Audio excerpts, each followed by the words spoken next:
বিষ্ণু ইসলাম আব্দুল্লাহ ইবনে ওমর রাদিয়াল্লাহু তাআলা আনহু পিঠের মধ্যে একবার চাপড় দিয়ে একবার বললেন, আব্দুল্লাহ, দুনিয়াতে এমন ভাবে জীবনযাপন করো মনে হয় যেন তুমি গরিব, মানে স্ট্রেঞ্জার, এলাকায় নতুন আসছো, কেউ তোমার চেনে না, তুমিও কাউরে চেনো না। অথবা আবিরু সাবিল, মানে traveller, you are a traveller, পথিক, এইভাবে থাকে। ধরো একটা জায়গায় গেছেন, কেউ আপনার চিনে না, জানে না, ওই জায়গায় আপনি বাড়িঘর করবেন? কারণ তো চিনেনই না, এটা সেফ এলাকা তাও জানেন না, টাকাও তো নিয়ে আসেন নাই বাড়িঘর করবেন, কিছু করবেন? যেই কাজের জন্য গেছেন কোন রকম কাজ সেরে চলে যাবো এখান থেকে, যেহেতু আমি অপরিচিত। অথবা ট্রাভেল করতেছেন, এখান থেকে মক্কা যাবেন, ধরেন যে দুবাইতে ট্রানজিট 4 ঘন্টা, কয় ঘন্টা ট্রানজিট, যেহেতু 4 ঘন্টা পাইছি, এবার একটা সোফা কিনি, একটা টেবিল কিনি, একটা এই কিনি সেই কিনি এয়ারপোর্টের ভিতরে, এরকম কোন পাগল করে? তাহলে এই 4 ঘন্টা ট্রানজিটে কি করে? এই চা খাইতে খাইতে, মসজিদের ভিতরে 2 রাকাত নামাজ পড়তে পড়তে, ওয়েটিং এরিয়াতে বসে পত্রিকা পড়তে পড়তে কোন রকম কাটায় দেওয়া, কি বলেন?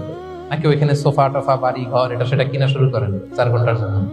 এরকম কোন পাগল আছে এরকম? না। আবিরু সাবিল, আহা, দুনিয়াতে এভাবেই বসবাস করতে হবে, গরিব ও আবিরু সাবিল, স্ট্রেঞ্জার অর ট্রাভেল।